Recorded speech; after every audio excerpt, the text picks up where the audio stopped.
Assalamualaikum warahmatullahi wabarakatuh.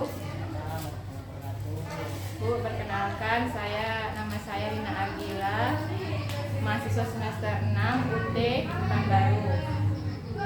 Bu, maaf izin merekam dan menanyakan pertanyaan tentang seputar pendidikan dan mengajar. Untuk tugas kuliah saya, mata kuliah pemantapan kemampuan mengajar atau PKM. Bu, di sini saya ada 5 pertanyaan yang ingin saya tanyakan kepada Ibu. Yang pertama, bagaimana sih cara Ibu melatih siswa agar bisa berdiskusi lebih efisien dalam waktu singkat? Pertama itu ya, kalau kita ingin melakukan pembelajaran dengan metode diskusi itu kita harus tentukan dulu topiknya, topik pembelajarannya, temanya, terus sesuai nggak ini metode diskusi ini dengan tujuan pembelajaran yang ingin kita capai ya. Karena ini masih kelas rendah itu tentu berpacu dengan waktu, nggak bisa lama-lama, enggak itu kan sekitar 20 menit baru selesai. Yang pertama itu kan tadi menentukan topik sesuai dengan tujuan pembelajaran, kemudian dalam menentukan kelompok itu harus heterogen, artinya campuran laki-laki dan perempuan. Bisa satu kelompok itu 5 atau 6 orang satu kelompok. Kemudian kita pancing siswa itu dengan pertanyaan, maka dari pertanyaan itu akan muncul pertanyaan lain, jawaban lain, pertanyaan lain. Kemudian kita apresiasi kepada siswa yang dalam diskusinya itu aktif ya, aktif. Kemudian setiap kelompok itu setelah selesai diskusi kita minta tampil ke depan untuk menyampaikan hasil diskusinya, kita kasih penghargaan, mungkin seperti itu. Yang jelas dalam melakukan metode diskusi ini harus sesuai dengan topik kita dan tujuan pembelajaran yang ingin kita capai. Terus yang kedua, Bu, mengapa Ibu lebih memilih metode diskusi daripada tanya jawab langsung di depan kelas? Pemilihan metode diskusi ini ya dilakukan sesuai dengan tujuan pertama tadi, tujuan pembelajaran. Selain itu metode diskusi ini dapat mengembangkan daya pikir siswa kritis terhadap suatu masalah, menyelesaikan suatu masalah. Itu kalau ada metode diskusi ini kan ibaratnya dia sesama dia itu bisa saling menentukan jawaban, saling bertanya, kemudian dapat juga meningkatkan hubungan sosial antara mereka. Jadi artinya mereka itu semakin akrab, komunikasinya pun bagus. Jadi siswanya lebih aktif ya kan? Iya, dia aktif dia.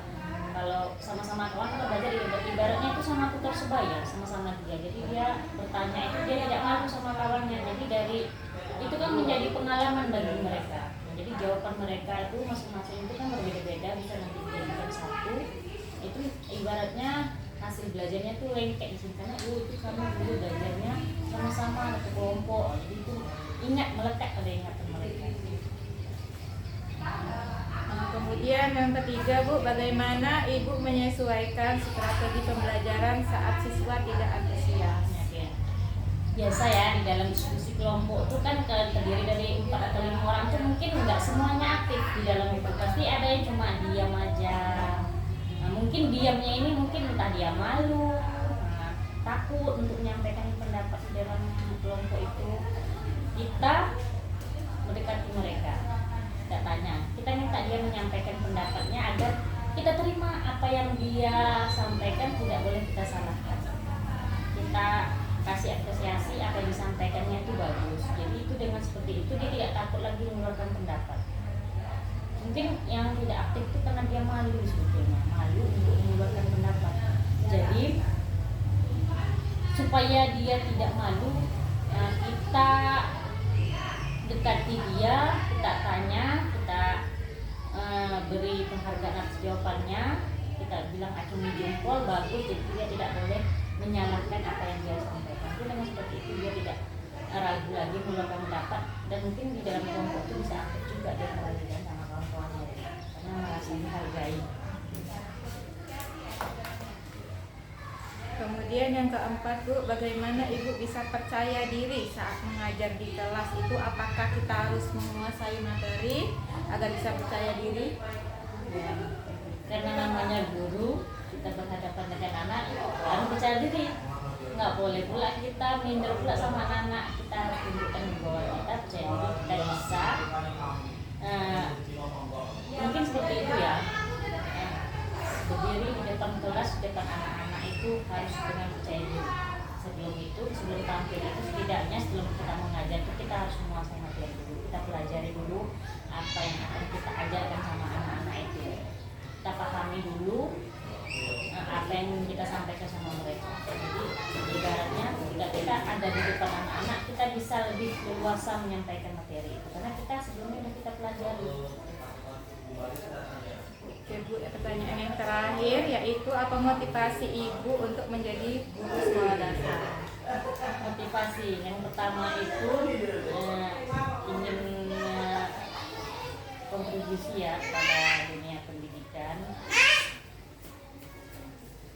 Kemudian karena saya hanya bisa memberi ilmu kepada anak-anak, bisa menyampaikan apa yang saya ilmu yang ada itu yang saya sampaikan sama anak. Karena memang jadi guru itu adalah tugas yang mulia ya, karena guru adalah lawan tanpa jasa. Mungkin dengan saya memberi ilmu itu akan ingat anak-anak sampai akan datang itu teringat ya itu guru kami.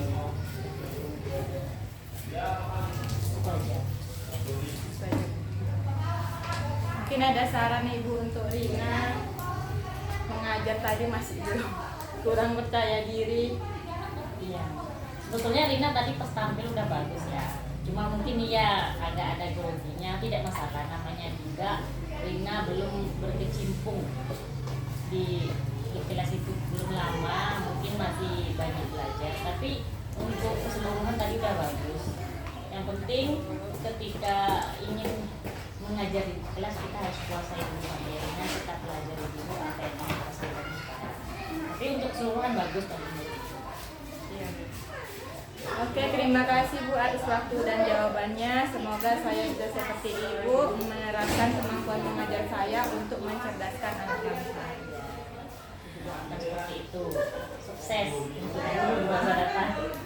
Ibu, saya tutup dengan wassalamualaikum warahmatullahi wabarakatuh. Waalaikumsalam.